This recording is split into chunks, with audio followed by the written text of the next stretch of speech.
ഇപ്പൊ എന്തിനാ നീ പട്ടി പോങ്ങുന്ന പോലെ നിന്ന് മോങ്ങുന്നത്? അന്ന് ഞാൻ പറഞ്ഞപ്പോ എന്റെ കാര്യം നോക്കാൻ എനിക്കറിയാം എന്നല്ലേ നീ പറഞ്ഞത്. ഇപ്പൊ എന്തായി? നിനക്കവനോട് അന്ധമായ ആരാധനയായിരുന്നല്ലോ. മോളെ, മുത്തച്ഛന് തൃപ്തിയായി മോളെ, തൃപ്തിയായി. നിന്റെ അമ്മയെ പോലെ തന്നെ ആയിപ്പോയല്ലോ നീയും. നിന്റെ അമ്മയ്ക്ക് വഴി തെറ്റി നിനക്ക്.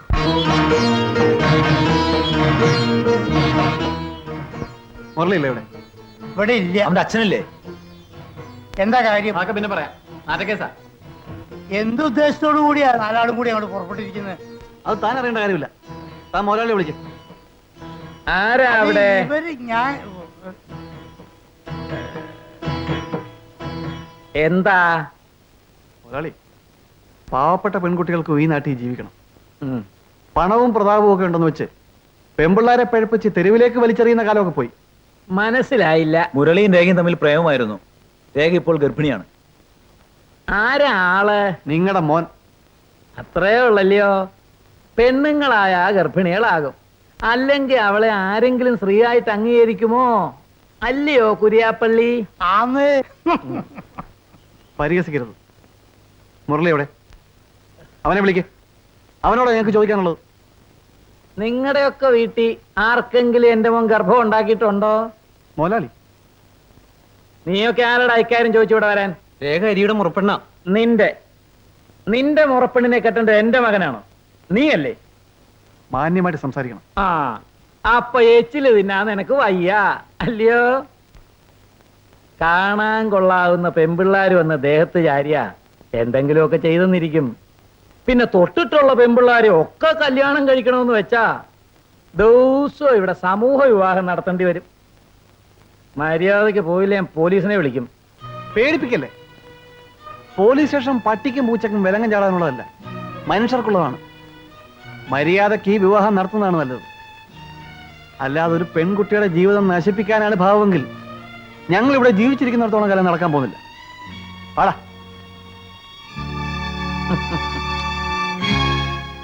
കുര്യാപ്പള്ളി, നമ്മുടെ ആ വടക്കേപ്പുറത്തുള്ള പുഞ്ച ഒന്നുകൂടെ അങ്ങ് വിതച്ചാലോ? ഇവിടെ ഇപ്പൊ വിതച്ച പുഞ്ചയിൽ തന്നെ വെള്ളം കയറി കിടക്കുക. ഇനിയിപ്പോ മുതലാളിയായിട്ട് ഇനി ഒരു പുഞ്ച് വിതയ്ക്കാതിരിക്കണ്ട.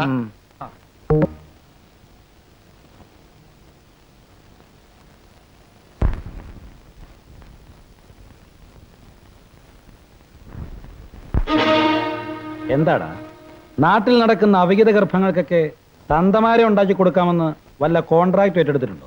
സാർ, പണിക്കര മുതലാളിയും മകനും കൂടി ഈ നാട്ടിൽ ഒരുപാട് സ്ത്രീകളെ നശിപ്പിച്ചിട്ടുണ്ട്. സ്വാതന്ത്ര്യ സമര സേനാനിയായ നാരായണപിള്ളയുടെ മകൾ രേഖയെ പറഞ്ഞു മയക്കി ഗർഭിണിയാക്കിയിട്ട് ഇപ്പോൾ കൈയൊഴിഞ്ഞിരിക്കുകയാണ് സാർ. എടാ, അതിന് നിങ്ങൾ കൊടി പിടിക്കാനും നാടകം കളിക്കാനും പോകുന്നത് എന്തിന്? ആർക്കെങ്കിലും ഗർഭമുണ്ടായാൽ ഗർഭസ്ഥ വന്ന കംപ്ലൈന്റ് എഴുതി തരണം. അപ്പോൾ ഞങ്ങൾ അതിനെപ്പറ്റി അന്വേഷിക്കും. അതിനൊക്കെ വേണ്ടിയാണ് ഈ ഉടുപ്പിട്ടുകൊണ്ട് ഇവിടെ ഇരിക്കുന്നത്. അതിരിക്കട്ടെ, നിന്റെയൊക്കെ ആരെങ്കിലും ആണോടാ ആ പെണ്ണ്? എന്റെ അമ്മാവന്റെ മകളാണ് സാർ രേഖ. അപ്പോൾ മുറപ്പെണ്ണ്. അവൾ നിന്റെ മുറപ്പെണ്ണാണെന്ന് വെച്ച് ഗർഭം ഉണ്ടാകാൻ പാടില്ലെന്നുണ്ടോ? ഇനിയിപ്പോ ഇത് മുരളിയുടേതാണെന്ന് എന്താ ഉറപ്പ്? നിന്റെ ആണെന്ന് മുരളിക്കും പറഞ്ഞൂടെ? സാർ, മുരളിയാണ് രേഖ നശിപ്പിച്ചത്. നീ കണ്ടോ? അഥവാ ആണെന്ന് തന്നെ ഇരിക്കട്ടെ, അതിന് പ്ലക്കാർഡും പിടിച്ച് ഡാൻസും കളിച്ച് കടപ്പുറത്താണ് നലമുണ്ടാക്കണം വേണ്ടത്. ഞാൻ അന്നേ പറഞ്ഞതാണ് എനിക്ക് വെറുതെ ജോലി ഉണ്ടാക്കി വയ്ക്കരുതെന്ന്. നിങ്ങളെ ഞാനിവിടെ പിടിച്ചുകൊണ്ട് വന്നിരിക്കുന്നത് പബ്ലിക് ന്യൂസൻസിന്റെ പേരിലാണ്. അതായത് പൊതുശല്യം. അഴിച്ചു വിട്ടാൽ അടങ്ങിയിരുന്നില്ലെങ്കിൽ അഴിക്കകത്താക്ക് ഞാൻ പറഞ്ഞില്ലെന്ന് വേണ്ട. പിന്നെ രേഖയുടെ കാര്യം. പരാതിക്കാരി ഒന്ന് പരാതി സമർപ്പിക്കട്ടെ, വേണ്ടത് ചെയ്യാം. രേഖ,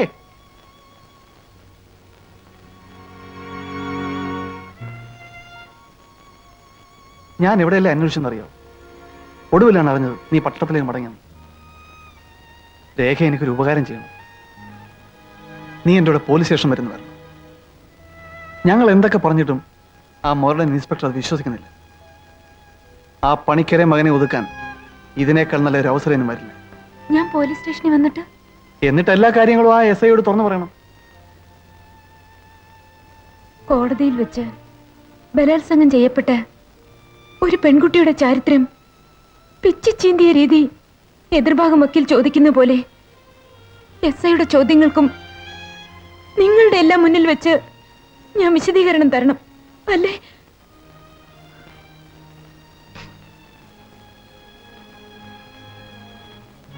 ശരി, ഞാൻ സ്റ്റേഷനിൽ വന്ന് പറഞ്ഞാൽ എന്റെ വയറ്റിൽ വളരുന്ന കുഞ്ഞിന്റെ പിതൃത്വം നിങ്ങൾ എനിക്ക് സ്ഥാപിച്ചു തരുമോ?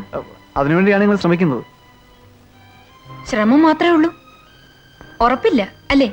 ഇപ്പൊ ഇത്തരം പ്രശ്നങ്ങളുള്ളപ്പോൾ നീ പട്ടണത്തിലേക്ക് മടങ്ങിപ്പോയാൽ അതിനുറപ്പുണ്ടാവുമോ? ഉണ്ടാകും.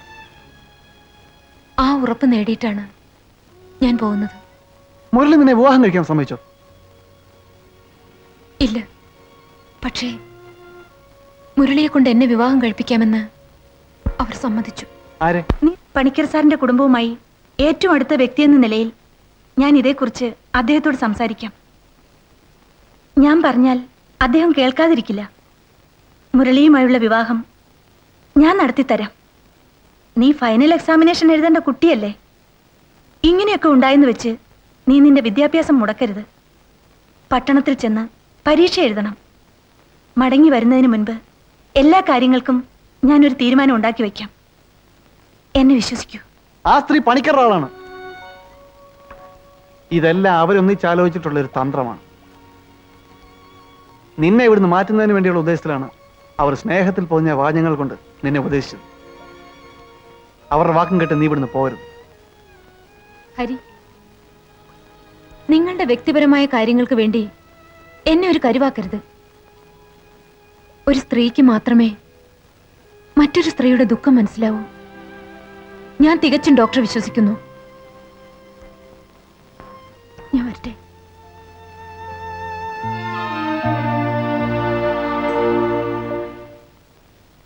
രേഖയെ ഡോക്ടർ പരീക്ഷ എഴുതാൻ പറഞ്ഞയച്ചില്ലേ?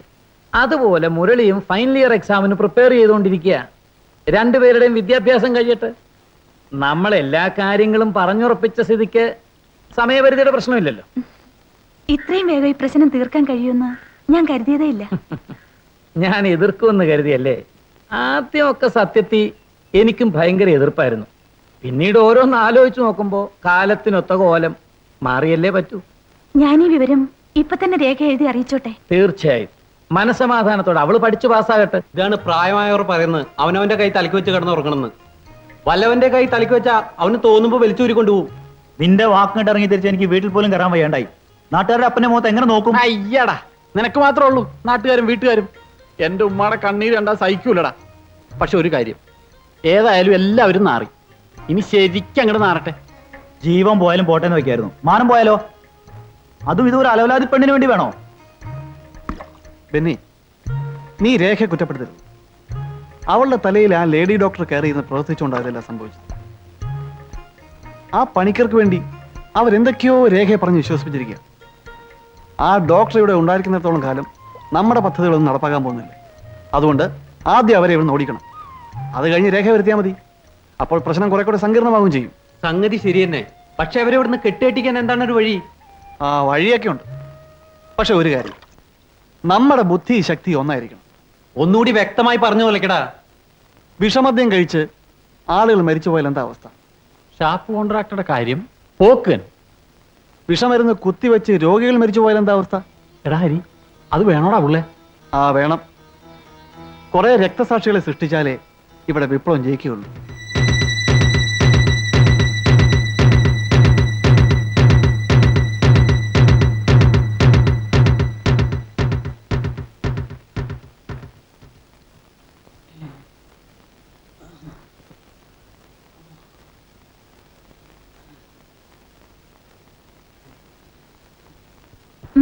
എന്താ? ഡോക്ടർ തെറ്റിദ്ധരിക്കരുത്. ഇവനൊരു യുവ കവിയാണ്. ഈയിടെയായിട്ട് തീരെ സുഖമില്ല. അന്ന് കായലവരത്ത് വെച്ച് ഡോക്ടറോട് പറഞ്ഞപ്പോ ഡോക്ടറെ കളിയാക്കാണെന്ന് തോന്നിക്കാണും. ഞങ്ങൾ സമീപിച്ച രീതി തെറ്റായിപ്പോയി എന്ന് പിന്നീട് തോന്നി. ക്ഷമിക്കണം. It's all right. എന്താ അസുഖം? നെഞ്ചിന് വേദനയാ.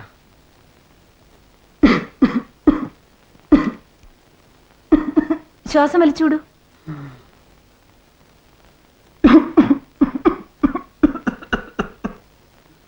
ഞാൻ മരുന്നിനെ കുറിച്ച് തരാം. അതോ അതുപോരാ, ചില സമയത്ത് വളരെ സീരിയസ് ആണ്. സീരിയസ് ആണെന്ന് നിങ്ങളാണോ തീരുമാനിക്കുന്നത്? പിന്നെ രോഗം വരുന്ന നിങ്ങൾ തന്നെ അങ്ങ് തീരുമാനിച്ചു. എന്തിനാ നീ ഒന്നും മിണ്ടാരിടാ. നിങ്ങളെ പോലെ നല്ലൊരു ഡോക്ടർ ഉള്ളപ്പോ അത് ശരിയല്ലെന്ന് കരുതിയ. അയ്യോ ഞാനിപ്പോ ചത്തു. ഞാനൊരു എക്സ്റേ എടുത്തു നോക്കാം. എന്തെടുത്താലും വേണ്ടില്ല, കുറഞ്ഞ ഒരു 5-6 ദിവസങ്ങളിലൂടെ കിടത്തി ചികിത്സിക്കണം. എന്താ പേര്? ഉണ്ണി. കൃഷ്ണൻ. ഉണ്ണികൃഷ്ണൻ. അത് തന്നെ. ഈ പേഷ്യന്റിന് റൂം നമ്പർ 1 അഡ്മിറ്റ് ചെയ്തേക്കും. ഡോക്ടർ.